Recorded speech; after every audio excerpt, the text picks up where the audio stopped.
Ya, chiquillos, ¿se ve la pantalla? Sí, Ya, bueno.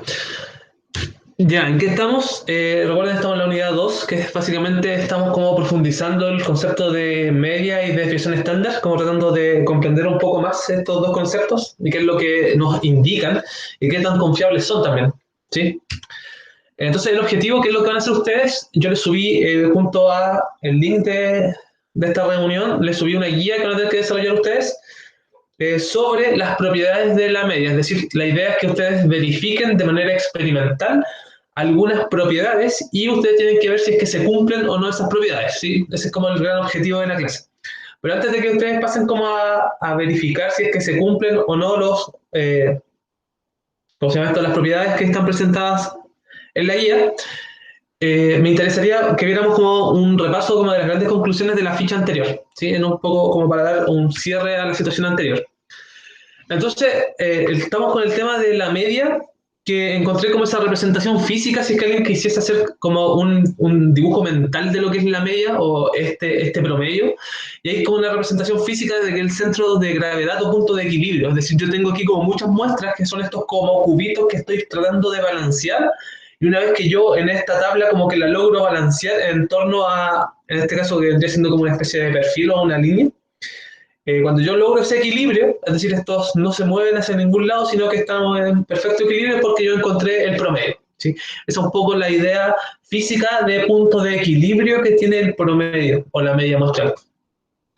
Y claro, también puse una foto de esa frase de Nicanor Parra sobre el promedio. Dice, hay dos panes, usted se come dos, yo ninguno, consumo promedio de pan es uno por persona. Haciendo referencia un poco a que si bien la media es uno de los estadísticos más utilizados, más famoso por así decirlo, todos lo ocupan desde muy pequeño, no siempre es tan confiable. Entonces ahí es donde aparecen estos otros indicadores, como por ejemplo la desviación estándar, que viene a mí a reforzar la idea de qué tan representativa es la media, o tal vez no sea nada representativa la media. Tal vez debiese utilizar otros estadísticos como la mediana, o tal vez la moda, etcétera. Tal vez en algún momento entremos en la discusión de por qué se ocupa tanto la media y no la mediana, por ejemplo, ¿sí? O cuáles son como las grandes diferencias entre las dos, qué aporta una, qué aporta la otra. Sí, podríamos llegar a ver ese tipo de cosas. Pero por el momento estamos, como les digo, la idea de esto son como distintas actividades, cosas que ustedes vayan como indagando en las propiedades que poseen estos estadísticos. Entonces, frente a esto, ustedes hicieron una serie de actividades con estos gráficos, ¿sí? Vamos a seguir trabajando con este mismo simulador de GeoGebra y se encontraron con algunas cosas. Entonces, quiero ir poniéndole nombres a esas cosas. La distribución de datos con la cual ustedes trabajaron era una distribución que era simétrica, ¿sí? Ese es el nombre. ¿Qué se refiere a esta distribución simétrica? Que yo desde el punto central tengo la misma cantidad y ordenada de la misma forma, es decir, las mismas frecuencias hacia ambos lados de este promedio. Yo aquí en este caso tenía que el promedio era 1,65 y hacia la derecha tengo la misma cantidad de personas distribuidas de manera uniforme que miden más de 1,65 m y menos de 1,65 m. Entonces todas las distribuciones con las cuales ustedes trabajaron son llamadas distribuciones simétricas. Pero hay otro tipo de distribuciones. Por ejemplo, la que se ve acá al lado izquierdo, que es la que está acá indicada con esta flechita, se dice que es una distribución que tiene un sesgo positivo. ¿Cómo yo sé que tiene un sesgo positivo? Porque me tengo que fijar que esta distribución, si yo trazara una curva por esta cosa, por los puntitos azules, me daría cuenta que esta distribución tiene como una colita que está hacia la derecha. Entonces, eso me indica que el sesgo es positivo, porque la colita de esta distribución que cae está inclinada hacia la derecha. Eso me indica a mí que la mayoría de los datos están acumulados hacia la izquierda. Por lo tanto, ¿qué es lo que va a pasar con la media? La media va a tender a moverse hacia el lado izquierdo también. O sea, cada vez que tengamos que hablar de distribuciones que tienen esta forma, estamos hablando que están sesgadas positivamente. ¿Por qué? Porque sus datos tienden a la izquierda y la colita de esta distribución tiende a irse a la derecha. Y ahí estoy hablando de un sesgo positivo. Por otro lado, tengo también distribuciones que los datos se pueden presentar con un sesgo negativo. Es decir, si yo trazo, y a diferencia de la otra, esta obviamente tiene la colita hacia la izquierda. Por lo tanto, todos los datos están acumulados hacia la derecha. Eso quiere decir que mi media también se mueve hacia donde está la mayoría de los datos. Entonces, estos son dos tipos de distribuciones de datos que yo me puedo topar. Con sesgo positivo, sesgo negativo, o bien pueden ser distribuciones simétricas, ¿sí? Que no se considera el sesgo. Hay todo un análisis del sesgo en el cual no nos vamos a meter, ¿sí? Solo me interesaba que le diésemos nombre a esto. Y entendiésemos que estas cosas se pueden comportar no de forma simétrica, de hecho en la realidad no se comportan de forma tan simétrica como se ven en los ejemplos, pero sí estas cosas tienen nombre. Eso es a lo que quería un poco apuntar. ¿Qué otra cosa me interesaba ver con ustedes? Bueno, algunas conclusiones. Aquí tengo 4 distintos tipos de gráficos. ¿Y qué es lo que me gustaría apuntar o a qué apuntaba la actividad? A que ustedes se dieran cuenta de lo siguiente. De que aquí hay una relación entre el tipo de gráfico y su forma con la desviación estándar que yo obtengo. Por ejemplo, en el gráfico número 1 que está acá, que le voy a poner un número 1, tengo datos que están muy acumulados en torno al promedio. El promedio es 1,65, ¿sí? Y yo puedo visualmente observar que la mayoría de los datos se agrupa en torno al 1,65 m. Tengo muy poquitos en los extremos y la mayoría está de manera centrada. También tengo el segundo gráfico, el gráfico número 2, en donde tengo un caso aún más extremo que el caso 1. Está la mayoría de los datos en el 1,65 y muy pocos están en los lados. Es decir, aquí la concentración es mucho mayor. ¿Qué veo en los dos si es que me fijo en la desviación estándar de ambos gráficos? Obviamente veo que la desviación estándar del gráfico número 2 es mucho menor. ¿Eso qué es lo que indica? Y aquí viene como el significado de la desviación estándar, es que tan agrupados están en torno a este punto de equilibrio que habíamos dicho que era la media. Aquí obviamente están mucho más agrupados que en el caso anterior. ¿Qué pasaba con estos tipos de gráficos que eran como un poco más raros, que quedaba como una guatita al medio, como el caso del gráfico 4? ¿Qué es lo que ocurre acá? Que mis datos centrales están muy alejados, o sea, la mayoría de los datos está muy alejados del centro, que es un 60, el 1,65 m, los 165 centímetros. Es decir, que la mayoría de los datos están en los valores extremos a la muestra. Por eso mi desviación estándar es mucho mayor, es decir, que hay mucha variabilidad en estos datos. ¿Qué es lo que ocurre acá? Y bueno, es parte de las conclusiones que vienen después, es que en la medida en que yo tengo mayor variabilidad, ya mi dato o mi promedio deja de ser representativo de esta muestra. Yo no podría decir, insisto, sé que lo he dicho muchas veces, pero si miro el caso del ejemplo 4, si yo le digo a una persona que no conoce esta distribución de datos que el promedio de la gente mide 1,65, las personas tienden a hacerse la idea que la mayoría de la gente está en torno al 1,65. Si me están diciendo que el promedio es ese. Pero está oculto que la variabilidad es muy alta, por lo tanto, no es tan cierto de que la mayoría de la gente esté en torno a esa medida, sino que más bien estas personas están, dada la variabilidad, están alejadas, están en los valores extremos de la muestra. Y acá puse un caso extremo donde la desviación estándar es 14,14, que es la desviación estándar más grande que encontré, que es el caso que tengo una muestra con 2 personas, y la persona, una mide 1,55 y la otra persona mide 1,75. Pero aún así el promedio de esto, el promedio matemático, es 1,65. Entonces, claro, aquí uno ya empieza a discutir qué tan representativo es yo decir que si tengo 2 personas, el promedio es 1,65. Lo importante de esto es que ustedes queden en sus mentes que el promedio, si bien es uno de los estadísticos más utilizados, no hay que fiarse de la información que a uno le entregan cuando le dicen el promedio de las cosas. Uno siempre tiene que tratar de mirar otros estadísticos como son los de variabilidad, porque eso entrega una mejor información de qué tan representativo es ese promedio. Ese es como el trasfondo. Entonces, conclusión 1, la desviación estándar indica qué tan agrupados están los datos en torno a la media. Esta es una de las grandes conclusiones que tenían que sacar del trabajo anterior.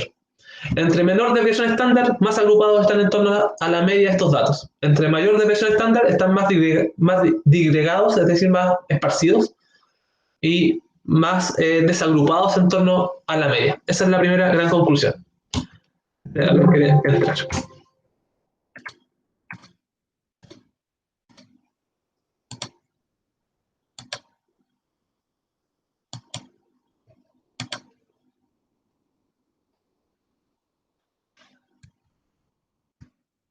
Se les decía, el tema de la desviación estándar indica que están agrupados todos los datos en torno a la media. Esa es como la gran conclusión, o la primera gran conclusión que ustedes debían sacar de la actividad previa.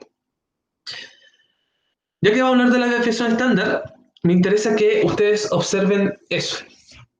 Recuerden lo siguiente, recuerden que la desviación estándar tiene una fórmula que viene de la varianza. Y la varianza, que es esta cosa al cuadrado, es el cuadrado, está partido en n-1, es la raíz de... O sea, disculpen, no es la raíz. Voy a borrar esto. Ahí está. Es la sumatoria de las frecuencias por las diferencias al cuadrado. X y menos el promedio. Esas cosas al cuadrado. Esa es la varianza. Y si ustedes sacan la raíz de esto, obtienen la desviación estándar. ¿Qué es lo que se suele decir? Que la varianza es un promedio de las diferencias. Y eso un poco es lo que explica la desviación estándar también, porque viene de la misma fórmula. Entonces aquí yo tengo este gráfico, o sea, este esquema que muestra lo siguiente. Aquí yo tengo un valor A que vamos a asumir que es el promedio, ¿sí? Y podemos ver cómo cada valor está alejado o tiene una cierta distancia con respecto a este centro de gravedad que habíamos dicho que lo podíamos ver de forma física, es decir, este punto que mantiene en equilibrio esta mesa que tiene estas bolitas con estas muestras. Entonces, yo puedo ver que acá la diferencia está marcada por esta flechita que está aquí, es decir, esta es la diferencia que hay entre el 14 y la media, entre el 15 y la media, etcétera, y todas esas flechitas negras indican cuál es la diferencia. Entonces, ¿qué es la desviación estándar? Es esta idea del promedio de las diferencias. Es decir, todas estas diferencias yo las voy a promediar y voy a obtener, en este caso obtengo la varianza, después le saco la raíz cuadrada y obtengo la desviación estándar. ¿Qué es lo que pasa si es que estos datos estuviesen mucho más agrupados? Obviamente, estas diferencias van a ser mucho menores. Por lo tanto, el promedio también va a ser mucho menor. Eso va a significar que voy a tener una desviación estándar que también va a ser mucho menor. Por lo tanto, ahí está el sentido de esto. Entre más agrupados estén todos los datos en torno a este valor central, cuando yo saque la diferencia, el promedio de estas diferencias, de estas distancias, de estas flechitas, también va a ser mucho menor y por eso la desviación estándar es tan pequeña cuando esto está muy agrupado. En cambio, como en este caso, si tengo valores muy en los extremos de mi promedio, estas diferencias que están denotadas por las flechitas van a ser mucho mayor, por lo tanto el promedio de todas estas flechitas también va a ser muy grande. Entonces esa es un poco la idea mental que hay que hacer con el tema de las desviaciones estándar y cuál es su interpretación. Segunda conclusión que se debió haber sacado del trabajo es lo siguiente. El promedio siempre va a variar entre el valor máximo y mínimo de los datos de la muestra. Eso es como parte de una propiedad del promedio. Es decir, el promedio nunca se puede escapar. En el caso de la altura, tal como estaba acá el gráfico, el promedio siempre iba variando entre el 1,55 y el 1,75. O sea, no tendría ningún sentido que mi promedio fuese mayor que 1,75. Por ejemplo, el promedio nunca va a ser 1,80. Al igual que el promedio nunca va a ser 1,50. Solo se va a mover dentro de ese rango, del 1,55 y del 1,75. ¿Sí? Esa es la segunda conclusión que se debió obtener del trabajo anterior. La tercera conclusión es la siguiente. A menor desviación estándar, menor variabilidad, es decir, los datos están más concentrados, y mayor representatividad de la media, que un poco resume todo lo que les venía hablando anteriormente. Es decir, la media, este estadístico tan popular, de repente no es confiable. ¿Cuándo no es confiable? Cuando la variabilidad es alta, porque deja de ser representativo. Entonces, por ejemplo, ahí está el caso extremo donde encontré la desviación estándar más alta.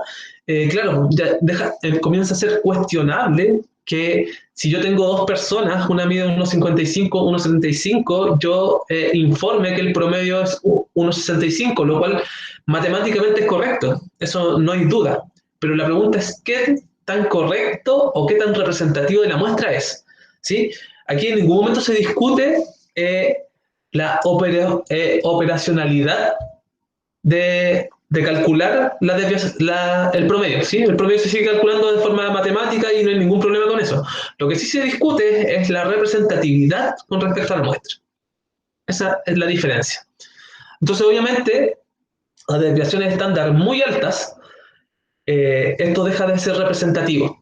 Y la desviación estándar también tiene una característica que siempre va a ser mayor que 0 y no tiene una cota o límite superior. Podría ser cualquier valor técnicamente, teóricamente. Esos jóvenes son las conclusiones del trabajo anterior. En base a eso tenían que estar guiadas un poco las respuestas que ustedes dieron y que ustedes escribieron.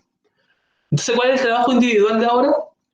Ustedes van a verificar propiedades de la media y las desviaciones estándar. En vez de dárselas yo, mejor ustedes indáguenlas. ¿Cómo? De la siguiente forma.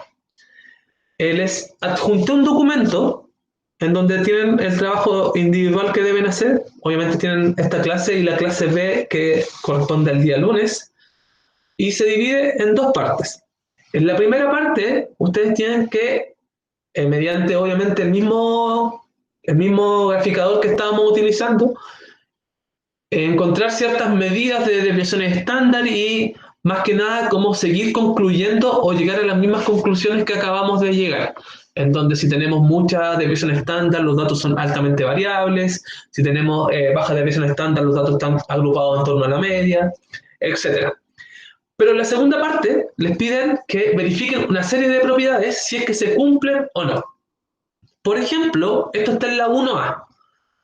¿Qué es lo que deben verificar? Lo siguiente. Dice, si la media aritmética de los datos de una muestra es 5,6 y se suma a todos los datos de la muestra un valor constante como 1,2, la media aritmética resultante de la muestra es 5,6 más 1,2, es decir, 6,8. En general se pide que demuestren esto que está acá. Bueno, hay un signo más por si acaso. ¿Qué es lo que dice esta propiedad que deben verificar? Dice lo siguiente. Por ejemplo, si yo tengo un dato x1 más x2 más x3, esos son mis datos. Si yo los divido por 3, obviamente obtengo el promedio. Eso no hay duda. Pero ¿qué pasa ahora si a cada dato yo le sumo un valor constante? Por ejemplo, le sumo 2. Es decir, me va a quedar x1 más 2, ¿sí? Más x2 más 2, más x3 más 2. Y esto lo voy a tener que dividir nuevamente por 3 y me va a dar otro promedio. La pregunta es, y lo que tienes que verificar, es que si es lo mismo, esto, el haber sumado a cada dato, el haberle sumado 2, que si da el mismo resultado que si simplemente acá el promedio final le hubiese sumado 2 directamente. Eso es lo que deben verificar. Entonces todas las verificaciones van en torno a este tipo como de experimentos en donde de hecho se sugiere que lo hagan en un Excel porque es mucho más rápido o en cualquier hoja de cálculo que utilicen, porque yo me doy una muestra, por ejemplo, de 3 datos, me doy el valor el 1, el 2 y el 3, ya saco el promedio me da 2, y después me dicen ya, súmele un valor constante que usted quiera a los datos. Entonces al 1 le sumo 2, al 2 le sumo 2 y al 3 le sumo 2. Vuelvo a sacar el promedio de esos nuevos datos. Me da lo mismo que si hubiese el promedio original, le hubiese sumado 2 directamente. Eso es lo que deben verificar. De eso se trata un poco la actividad. Entonces, van a trabajar en eso. Bueno, el cierre lo hago a modo de cerrar la clase de la grabación, porque ahora viene su trabajo individual.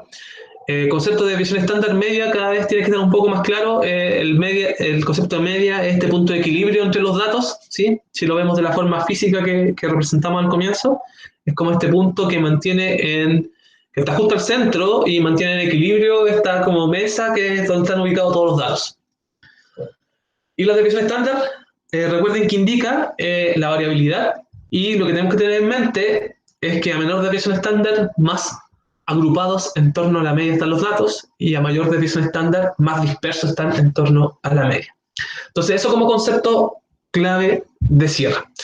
Entonces, ¿qué deben hacer ahora? Ver la ficha, ver la guía, trabajar, y voy a estar resolviendo dudas que seguramente van a tener en la parte de la comprobación de propiedades.